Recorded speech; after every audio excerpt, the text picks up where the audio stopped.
안녕하세요. 저는 얼마 전에 시댁 집안과 인연을 끊어낸 40대 접어든 여자입니다. 현재 11살 된 딸과 단둘이 생활을 하고 있지만 지금이 저와 딸에겐 훨씬 더 안정적인 삶을 살고 있는 것 같아요. 그 사람들은 아직까지도 저와 다시 시작할 수 있다고 생각을 하는 건지 제 딸을 핑계로 계속해서 만남을 시도하고 있는 중이라 상당히 어려움을 겪고 있는 상황입니다. 남편과 이혼까지 가게 된 건 엄마의 건강 상태가 안 좋아지면서 병원에 입원을 하게 되셨는데 그때 남편이 병문안을 오면서 바카스 한 박스를 들고 온 적이 있었어요. 그때 그 바카스를 문제 삼던 시모 행동이 여기까지 오게 만들었던 거죠. 시모는 항상 받는 건 당연시 생각하시면서 주는 건 상당히 아까워하셨어요. 이런 시모의 성격은 결혼을 하고 나서부터 알았던 터라 적응하기에 어려움이 많았습니다. 그래도 이런 집안에서 11년이나 버텼던 건 아무래도 제 딸의 심리적인 불안감을 주지 않기 위한 것도 있었지만 시모와 부딪히지만 않는다면 크게 문제는 없었습니다. 지속적으로 상처를 받아오긴 했었지만 항상 시간이 모든 걸 해결해 줬었어요. 그런데 최근에 벌어진 일들은 도저히 납득을 할 수 없을 뿐더러 이해하기 힘든 모습들이 더는 버텨내지 못하게 만들었어요. 문제가 시작되었던 건 남편과 함께 엄마가 입원한 병원에 도착했을 때 남편이 뭐라도 사가야 된다고 병원 안에 있는 매점에서 바카스 한 박스를 샀었어요. 저희 엄마는 그런 거 별로 좋아하지 않는다고 했었는데 남편은 빈손으로 가기 뭐해서 그냥 하나 사는 거라며 제 말을 무시했었습니다. 그런데 매점에서 나오자마자 저희 엄마 병문안을 오신 시모와 마주치게 되었고 남편의 손에 들고 있던 봉투 안의 바카스를 유심히 바라보고 계셨습니다.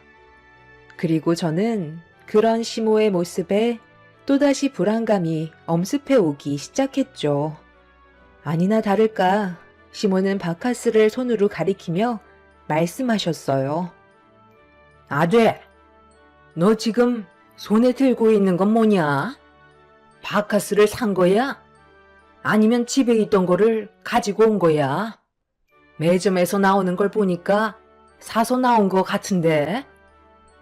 아, 병문안 왔는데 빈손으로 들어가는 건 좀 그렇잖아요. 과일은 너무 비싼 것 같아서 그냥 바카스 한 박스만 사서 들어가려 했던 거예요. 그래야 마음이 좀 편하죠.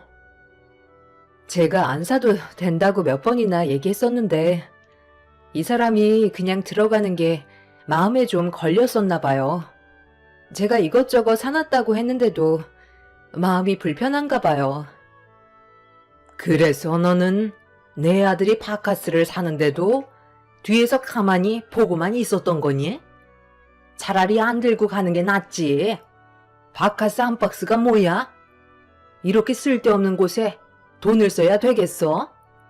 이런 건 네가 뒤에서 제지를 해야 맞는 거 아니니? 이러니까 내가 잔소리를 안 할 수가 없는 거다. 매점에 사람도 많고 시간도 없는데 그걸 또 언제 환불하고 있어? 저녁에 나한테 바카스 값 계좌이체 해라. 내가 이 나이 먹고 이런 거 하나까지 전부 신경 쓰는 게 얼마나 머리 아픈 줄 알아? 저희 엄마 병문안을 오신 시모는 남편 손에 들려있던 바카스를 보고 많은 사람들이 보는 앞에서 저에게 큰 소리치며 화를 내고 계셨어요.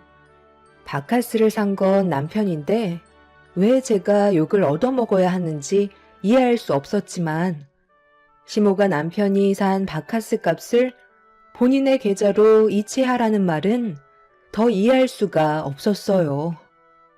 그렇게 한마디 하시고 먼저 저희 엄마 병실로 들어가신 시모를 뒤따라 들어갔는데 병원에 누워 계신 엄마가 문을 열고 들어온 시모를 보시곤 힘겹게 몸을 일으켜 자리에 앉으셨어요.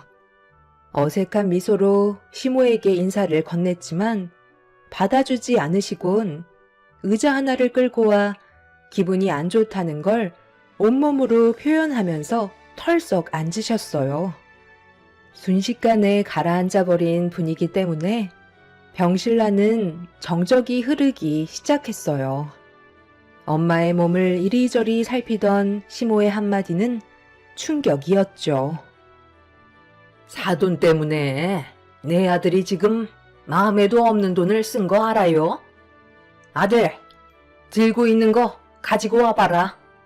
남의 부모한테 내 아들이 힘들게 벌은 돈을 써야 한다는 게 얼마나 화가 나는지 아세요?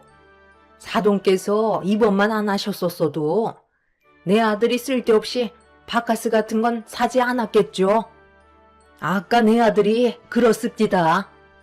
빈손으로 들어오긴 뭐해서 예의상 손에 뭐라도 하나 들고 가야 자기 마음이 편할 것 같다고 하대요.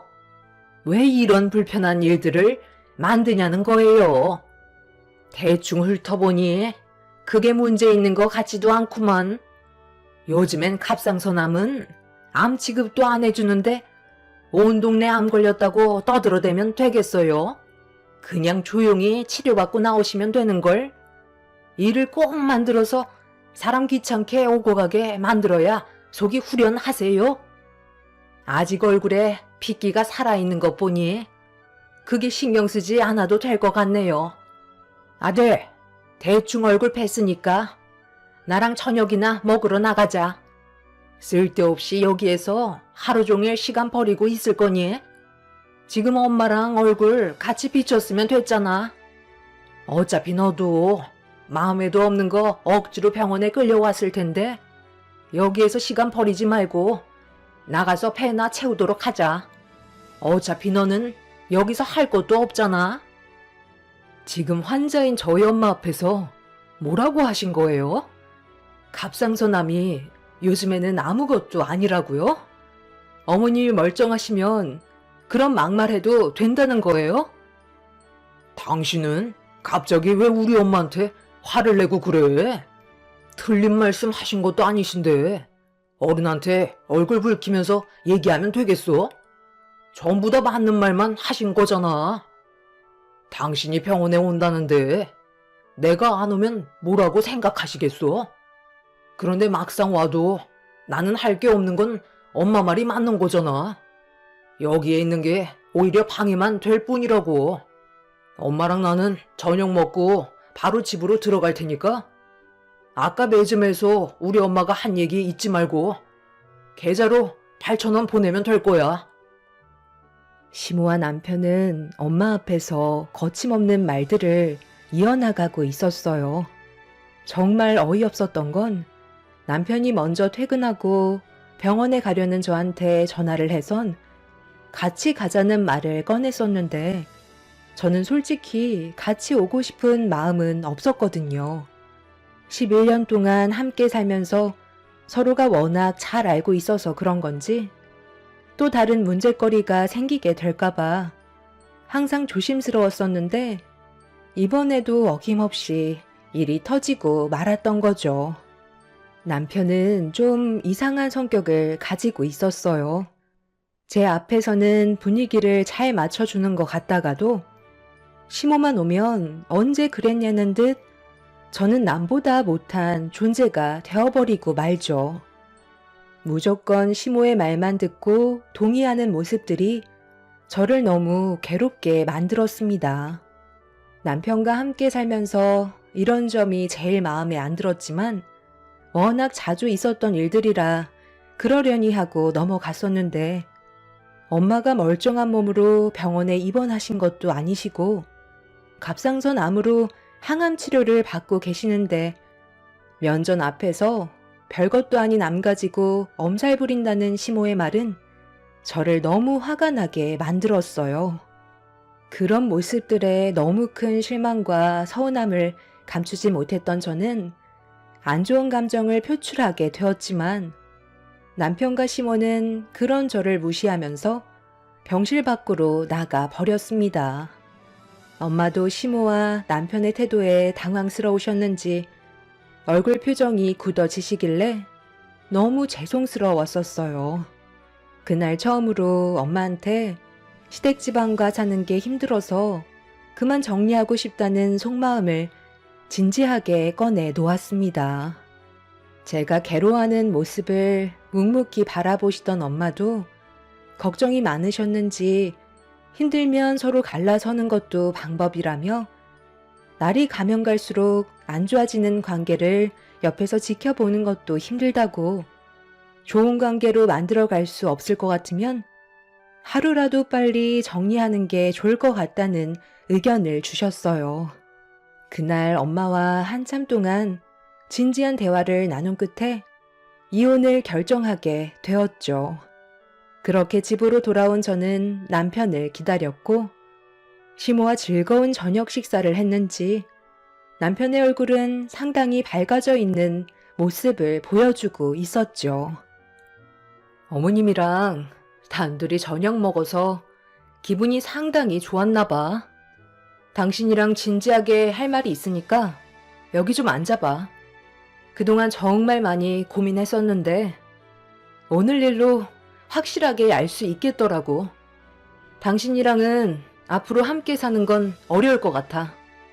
내 인생을 당신한테 더 이상 맡기지 못할 것 같아. 어떻게 엄마 앞에서 그런 말을 아무렇지도 않게 꺼낼 수 있어? 아무리 개념이 없다 해도 단순한 병도 아니고 암 때문에 항암 치료 받고 계시는데 상처되는 말들을 아무렇지도 않게 꺼내는 게 맞는다고 생각해?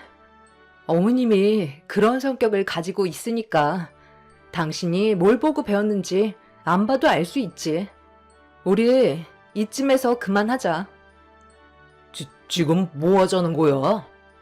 아까 그 일 때문에 이혼이라도 하자는 거야? 이혼은 혼자 해? 그리고 우리 둘이 갈라서면 유리는 어떻게 할 건데? 11살이면 다 아는 나이라고. 당신이랑 이혼하면 정신적으로 얼마나 큰 충격을 받겠어? 솔직히 아까 병원에서 했던 말들 틀린 건 아니잖아. 내가 받는 스트레스도 생각을 해줘야지.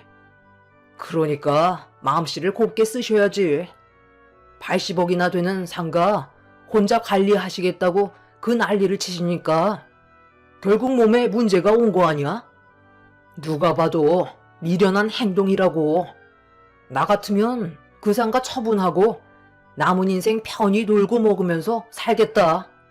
장모님 연세가 몇인데 아직까지도 그 건물 끼고 있는 것도 문제라고. 엄마가 소유하고 계신 건물을 왜 당신이 이래라 저래라 하는 건데? 엄마가 왜 그렇게까지 애착을 가지고 계신 건지 당신도 모르는 거 아니잖아. 우리 부모님이 그 건물을 소유하기까지 얼마나 고생을 많이 하셨는데, 그리고 나는 그런 거 전혀 신경도 쓰지 않는데 왜 당신이 그런 걸 신경 쓰는 거야? 재작년에 장인어른 세상 떠나셨으면 이제 그만할 때도 됐잖아. 언제까지 이런 식으로 살아갈 거야? 한푼이 아쉬운 지금 시점에 장모님께서 건물 처분하시면 우리 가족 남은 인생 떵떵거리며 잘 살 수 있다고. 그쯤 됐으면 이제 그만 당신한테 넘기고 요양원에서 푹 쉬시면 되는 거 아니야? 내 말이 틀린 건 아니잖아. 우리? 언제부터 우리였어? 당신이랑 어머님이 하는 행동을 봐봐. 남보다 못한 사이라고. 나는 당신이랑 이혼하고 내 인생 사는 게 훨씬 행복할 것 같아. 남편은 저와 이혼하는 걸 받아들일 수 없다며 얼굴을 붉히며 흥분하기 시작했어요. 저는 남편의 속내를 전부 다 알 수 있었죠. 엄마가 혹시라도 암으로 세상을 떠나시게 되면 자연스럽게 저에게 재산이 들어오게 될 테고, 그렇게 되면 남편과 시댁 식구들이 그에 따른 여러 가지 이득을 취할 수 있다고 생각하고 있었기 때문에 이혼만큼은 반대하고 있었습니다. 하지만 이미 결정한 만큼 시댁 집안 사람들과 하루빨리 정리하고 싶었던 저는 절대 굽히지 않자 남편 혼자서는 힘들 것 같다고 판단했는지 그날 한바탕 한 이후 다음날 시댁 식구들 전부를 집으로 불러들였습니다. 아빠는 세상을 떠나셨고 엄마는 병원에 계시니 시댁 식구들을 상대해야 되는 건 오로지 저 혼자만의 몫이었어요. 다들 두 눈을 붉히면서 저와의 인연을 끊어내지 않으려 갖은 수를 다 쓰고 있었어요. 이제 와서 이런다고 달라질 거 없다는 거 잘 아실 텐데요. 이 사람과 둘만의 문제인데 이렇게까지 몰려오실 필요 있으세요? 이런 분위기에서 저는 더 이상 할 말이 없을 것 같네요. 먼저 자리에서 일어나 보도록 할게요. 뭐든지 어머님 뜻대로 되지 않는다고 사람 마음에 상처 주는 행동은 잘못된 거예요. 오죽 답답했으면 그랬겠니? 지금 너희들이 어떻게 살고 있어? 서로 맞벌이 하면서 입에 풀칠 겨우 하고 있는데 도대체 왜 그 상가를 처분하지 않는 거야? 병원에 있으면서 오늘 내일 하고 계시는 사돈이 아직까지 이 세상에 미련이 남았다니? 이참에 그냥 너한테 상가 증여하면 되는 거 아니야? 그래야 우리도 덕 좀 보면서 살 수 있잖아. 언제까지 지질이 궁상처럼 살 건데? 상가 시세가 80억이라며. 딸랑 건물 하나 가지고 있는 거 처분을 하던지 아니면 너한테 넘겨주든지 해야 그 건물을 국을 끓여 먹던 밥을 해 먹던 하지 않겠어? 너무 짜게 구니까 나도 똑같이 행동하고 있는 것 뿐이라고. 돈이 많으면 뭐해? 사람이 베풀 줄 알아야지. 지금까지 우리한테 뭘 해준 게 있기라도 한 줄 알아? 한 번뿐인 인생 왜 이렇게 어렵게 살고 있는지 모르겠다. 그래서 병원에 갔을 때 너무 한심해 보여서 한마디 했던 것 뿐이다. 애초에 우리가 원하는 대로 상가 건물 처분하던지 너한테 증여해 줬으면 이런 일도 없었겠지. 나도 사돈한테 너무 서운해서 그런 거다. 이혼이 쉬운 문제도 아닌데 그렇게 극단적으로 분위기를 몰아가야 되겠어? 좋게 해결할 수 있는 방법은 얼마든지 있다고. 그래요. 사람은 누구나 배부르게 살고 싶은 거잖아요. 저희도 마찬가지예요. 새언니 덕 좀 보면서 살고 싶은데 그게 잘 안 되니까 불만들이 터져 나오는 거라고요. 암이라는 게 쉽게 고쳐지는 병도 아닌데 갑상선암이 생각보다 심각하다면서. 다른 곳으로 전이가 되면 상황은 더욱더 어려워진다고 하던데 손가락 하나 까딱하기 힘들어지기 전에 최대한 서둘러서 며느리한테 넘겨주면 좀 좋아? 우리가 함께 살아온 세월이 벌써 11년이나 지났다. 그만큼 고운정, 미운정 다 쌓인 상태인데 한순간에 등을 돌린다는 게 말이 된다고 생각하니? 우리가 많이 바라는 것도 아니고 여유 있게 먹고 살 정도로만 나눠 달라는 건데 그게 그렇게 힘들어? 시댁 식구들이 한자리에 모인 이유는 돈 때문이라는 게 확실하다는 걸 알게 되는 순간이었죠. 저와 이혼을 하게 되면 80억이라는 재산을 구경도 못하기 때문에 병원에 있었던 일에 대해 일단 저에게 사과를 하기 시작했어요. 온갖 상처는 다 주고 막상 상황이 불리해지는 것 같으니까 아주 잠깐 발톱을 숨긴 채 꼬리를 내렸지만 언제 또 발톱을 드러낼지 몰라 제가 내린 결정을 단호하게 밀어붙여야만 했습니다. 좀처럼 좋게 해결이 되지 않자 남편은 또다시 제 딸을 내세우면서 이혼만큼은 최대한 피하고 싶어 발악을 하고 있었습니다. 칼자루를 제가 쥐고 있다는 걸 뒤늦게 안 시댁 식구들의 행동은 정말 어이가 없었죠. 그런데 사람의 본성은 바뀌지 않는다고 제가 끝까지 고집을 꺾지 않고 이혼 의사를 밝히자 시모가 참고 있던 불만의 감정을 강하게 터뜨리고 말았습니다. 너 그렇게 이혼하고 싶으면 원하는 대로 해줄 테니까 유리는 놔두고 혼자 나가라. 내가 손녀까지 너한테 뺏길 것 같아? 원하는 대로 절대 해줄 수 없으니까 이혼할 거면 너 혼자 나가라는 거야. 혼자만 다 가지고 가면 우리는 11년 동안 아무것도 얻은 게 없는 거잖아. 손녀라도 데리고 있어야 인생을 허비했다는 생각을 안 하게 되지. 네가 모든 걸 다 가져가면 우리 인생 누가 책임져 줄 거니? 아이 문제 때문에 이혼을 하려 해도 상당히 오래 걸린다는 거 알고 있지? 아주 진이 빠질 정도로 물고 늘어질 테니까 해볼 테면 어디 한번 해봐라. 나는 네가 원하는 방향대로 끌려다니지 않을 거다. 얘가 이젠 아주 개념까지 상실했네. 제 배 아파 낳은 자식이니까 데려간다는 건 당연한 건데 그걸 왜 어머님이 결정을 하시려는 거죠? 불만이 있으시면 법정에서 항의하시면 되잖아요. 저는 무조건 제 딸 유리는 데리고 갈 겁니다. 그러니 더는 구차하게 이러지 마시고 서로 갈 길 가는 게 좋을 것 같은데요. 사람 앞에서 치사하게 오만정 다 떨어지게 행동하셔놓고 어머님이 이러신다고 해서 달라질 건 아무것도 없어요. 제가 절대로 의사를 꺾지 않고 자리에서 일어나 더 이상 대화할 필요 없을 것 같다며 아이를 데리고 방으로 들어가 버리자 남편과 시댁 식구들은 더욱더 강하게 난리를 치며 방문을 발로 걷어차기까지 했어요. 그렇게 한참 동안 집에서 죽치고 있던 시댁 식구들은 제 결정에 변화가 없다는 걸 판단했는지 더 이상 난리를 치지 않고 집에서 나갔습니다. 남편도 시댁 식구들을 따라 나갔죠. 그리고 그날 남편은 집에 들어오지 않았네요. 자기들끼리 또 다른 계획을 세우고 있었겠지만 저는 절대 흔들리지 않을 거라 확신하고 있었죠. 그런데 남편이 전혀 예상하지 못한 방법으로 저를 당황스럽게 만들었어요. 결국 이혼을 하지 않겠다는 결정을 내릴 수밖에 없었습니다. 퇴근을 하고 제 딸 유리를 데리고 엄마가 입원해 계신 병원을 가려고 했는데 유리를 아무리 기다려도 학원에서 시간 맞춰 나오지 않고 있더라고요.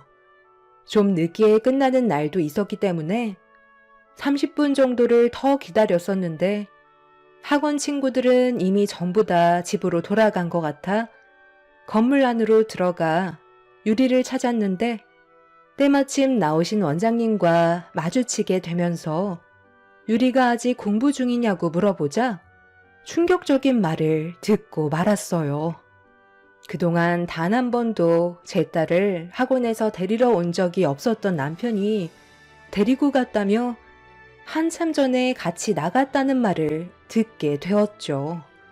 남편이 또 다른 무언가를 계획하고 있는 것 같아 당황스러웠던 저는 급하게 학원을 빠져나오면서 남편한테 전화를 걸었어요. 역시나 기다렸다는 듯 전화를 받더라고요. 지금 뭐 하는 짓이야? 나한테 단 한마디 연락도 없이 유리를 데려가면 어쩌자는 거야? 지금 어디야?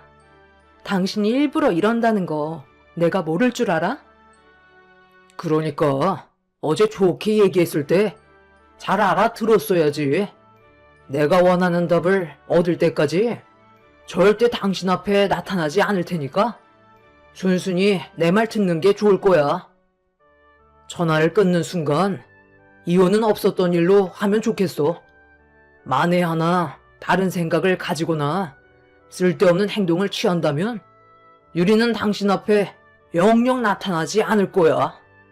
아빠가 자식을 데리고 있는 건데 문제될 건 하나 없잖아. 어떻게 할래? 당신 딸 평생 얼굴 못 보게 해줄까? 아니면 남은 인생 조용히 살아갈래? 지금 당장 선택해. 허튼 생각하는 순간 난 유리랑 해외로 날라버릴 거야. 당신한테는 고민할 시간을 주면 안 돼. 워낙 잡생각을 많이 하는 사람이라 나중에도 쓸데없는 일을 저지를지도 모르거든. 그리고 하나 더 말하자면 오늘 병원에 가서 장모님 상가 건물 당신한테 넘겨달라고 확실하게 얘기해줬으면 좋겠어. 그렇게 상가가 증여가 됐다는 서류를 보여준다면 그때 유리를 보여주도록 할게. 자식이 우선이지 돈이 우선은 아니잖아. 어떻게 할 거야? 내가 원하는 대로 움직일 거야?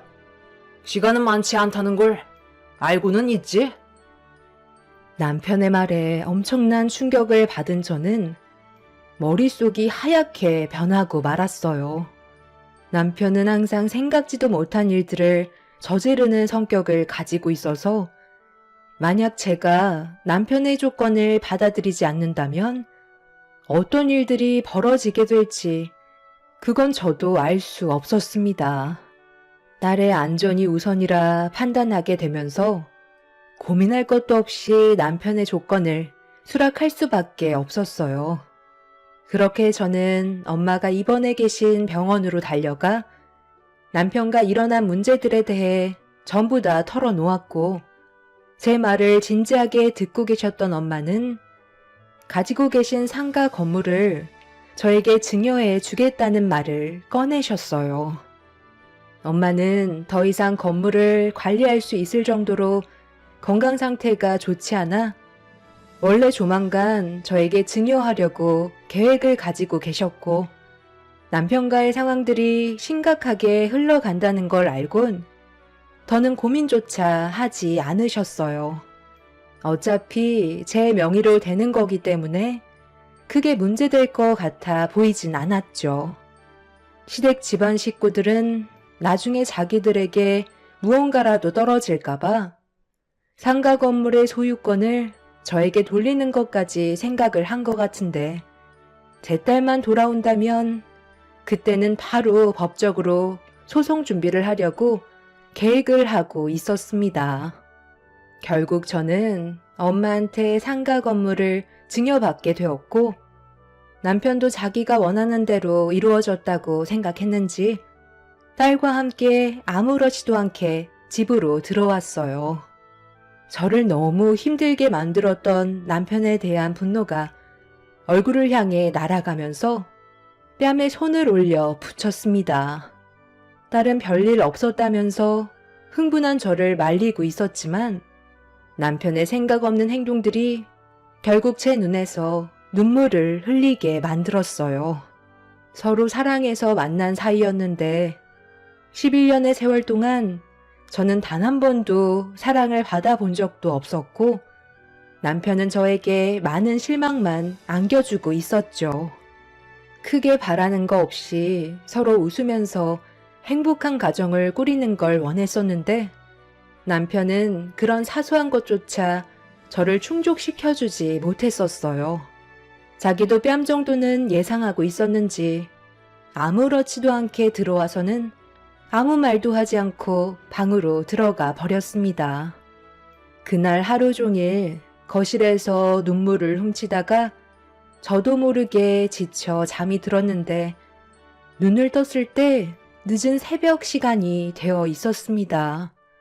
딸 방을 열어보니 다행히 큰 문제 없이 잘 자고 있더라고요.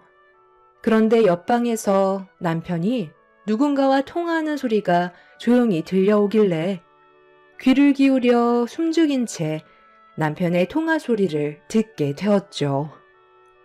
울다 지쳐 잠들었어요. 확인하고 전화 드리는 거예요.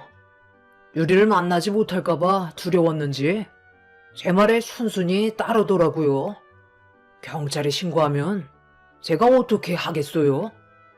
하루 이틀 산 것도 아닌데 쓸데없이 일을 크게 만들고 싶지 않았었겠죠. 우리가 계획한 대로 장모님이 저 사람한테 건물을 증여한 것 같아요. 저희는 일단 기회를 엿보고 있어야죠. 너무 급하게 일 처리를 진행하면 저희가 의심받게 된다고요. 갑상선암이 생각보다 심각하다던데 얼마나 오래 살겠어요? 몸도 많이 약해지셨다고 하니까 살 날 얼마 남지 않았겠죠. 최대한 빨리 뜨는 게 우리한테 유리하겠지만 저희도 일단 준비는 해야 되겠죠. 저 사람 분명 유리를 데리고 도망칠 게 뻔해요. 저와 이혼할 마음은 변함없을 것 같아요. 그런데 징계받고 바로 사고가 나면 경찰에서 저를 의심할 거잖아요. 그러니까 유리와 함께 사고가 나야 덜 의심받을 거 아니에요. 지 자식을 위험에 내몰 거라고 누가 생각하겠어요?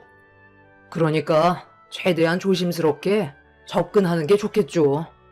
지금 80억이 눈앞에까지 다가왔는데 여기서 그만 멈추면 계획한 모든 것들이 소용이 없게 되잖아요. 결혼은 다시 하면 되고 아이도 다시 낳으면 되는 거예요. 80억이면 우리 가족만 먹고 사는 게 아니라 3대까지 먹고 살 수 있을 만큼의 돈이라고요. 어차피 우리 집안대를 이어줄 사람도 필요하지 않겠어요? 아휴, 걱정하지 마세요.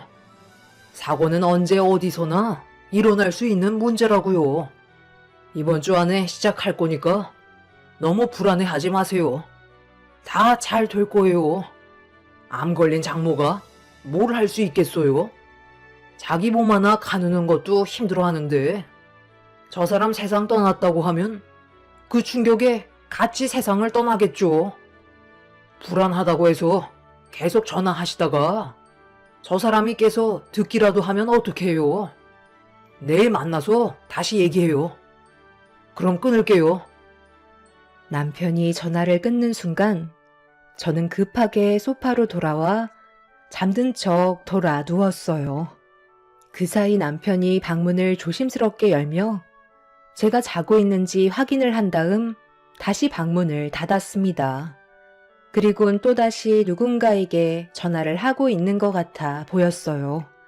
충격적이게도 만에 하나 계획이 틀어지는 걸 대비해서 사고가 났을 때 제가 살아있을지도 모르는 돌발 상황을 대처하기 위한 추가적인 충돌 사고를 만들려 하고 있었습니다. 소름이 돋았던 건 80억 건물을 남편이 가져가기 위해서 저지르려는 것도 있었지만 저를 포함해 자기 핏줄인 딸까지 잘못돼도 상관없다는 남편의 계획들이 사람이 아닌 괴물로 다가왔었죠. 너무 갑작스럽게 일어난 일들이라 녹음을 하지 못해 어떻게 해야 할지 그날 잠 한숨 못 자고 계획을 세울 수밖에 없었습니다. 제가 할 수 있는 건 형사분들께 도움을 요청하는 것 뿐이었고 남편의 계획들을 전부 다 설명했어요. 형사분들은 남편이 움직이기만을 기다렸어요. 확실한 증거물이 없기 때문에 현장을 잡는 것밖엔 없었죠.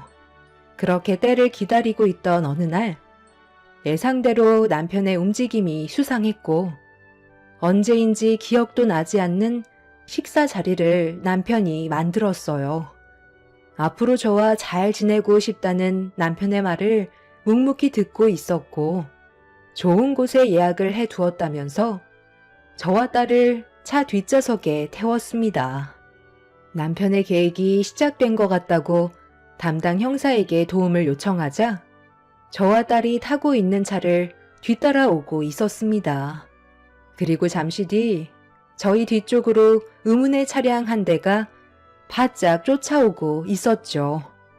그렇게 목적지 없는 어디론가 달리고 있던 남편이 갑자기 속도를 높이기 시작했고 저는 남편한테 속도를 줄여달라고 부탁했지만 절대 해선 안 될 행동을 하려는 듯 더욱더 가속 페달을 밟았습니다. 형사분들도 남편의 행동을 지켜보다가 사태가 심각해질 것 같다고 판단했는지 속도를 높이면서 남편의 차를 바짝 쫓았고 추월을 통해 형사분들의 차로 남편 차를 감싸면서 강제로 속도를 줄이게 만들었어요. 그리고 제 뒤를 바짝 쫓아오던 차량도 똑같이 속도를 줄이고 있었죠. 그런데 뒤에 쫓아오던 차량이 눈치를 챘는지 핸들을 돌리려 하는 순간 형사분들이 의문의 차량과 충돌을 했고 남편이 당황스러워하자 저는 멈춰선 차량 안에서 딸과 함께 급하게 빠져나왔습니다. 만약 남편의 통화를 듣지 못했고 형사분들의 도움이 없었다면 저와 딸은 이미 이 세상 사람이 아닌 충격적인 결말을 가져오게 되는 사건이었네요. 결국 남편은 형사분들께 연행이 되었고 함께 계획했던 사람 또한 붙잡히면서 모든 사건은 밝혀지게 되었습니다. 돈을 주고 고용한 사람이 모든 사실을 진술하게 되면서 남편의 계획들이 전부 드러나게 되었죠. 그리고 이 소식을 들은 시댁 식구들은 저에게 찾아와 한 번만 용서해달라고 했지만 계획적인 범죄 동기가 너무나도 뚜렷했었기 때문에 저는 남편을 절대 용서해주고 싶지 않았어요. 결국 법적인 처벌로 3년의 징역을 선고받게 됨과 동시에 그 사람과 지긋지긋했던 생활에 종지부를 찍었네요. 하지만 남편이 감옥 생활을 하는 동안에도 시댁 식구들은 계속해서 제 딸을 핑계로 만남을 가지려 하고 있었어요. 지금 현재 절대 만나주지 않고 있는 상황이고 엄마의 병원도 옮긴 상태입니다. 접근 금지 신청을 했지만 경찰분들의 도움을 지속적으로 받을 수 없다는 단점이 있어서 시댁 식구들이 저에게 또 다른 해를 갈까봐 걱정입니다. 남편이 잘못한 점에 대해서는 충분히 인정한다며 다시 시작할 수 있다고 끈질기게 물고 늘어지려는 그 사람들에게 땡전 한 푼 없다는 말을 했음에도 제 딸을 핑계 삼아 계속해서 이유를 만들고 있네요. 아무래도 다른 지역으로 이사를 해야 될 것만 같습니다. 최근엔 엄마의 건강 상태도 많이 좋아져서 공기 좋은 곳으로 이사를 해야 되나 싶지만 의료 환경이 좋은 곳을 찾기에는 지방보다는 수도권이 훨씬 좋은 것 같아 괜찮은 곳을 찾고 있는 중입니다. 그 집안 사람들에게서 하루빨리 벗어나고 싶네요. 3년이 지난 뒤 또 다른 무언가를 남편이 계획할까봐 서둘러 움직여야 할 것 같아요. 남편은 평생 자기 잘못은 깨우치지 못할 인간 같습니다. 앞으로 제가 잘 살아갈 수 있게 여러분들의 격려적인 조언 부탁드릴게요. 제 사연 들어주신 분들 감사합니다.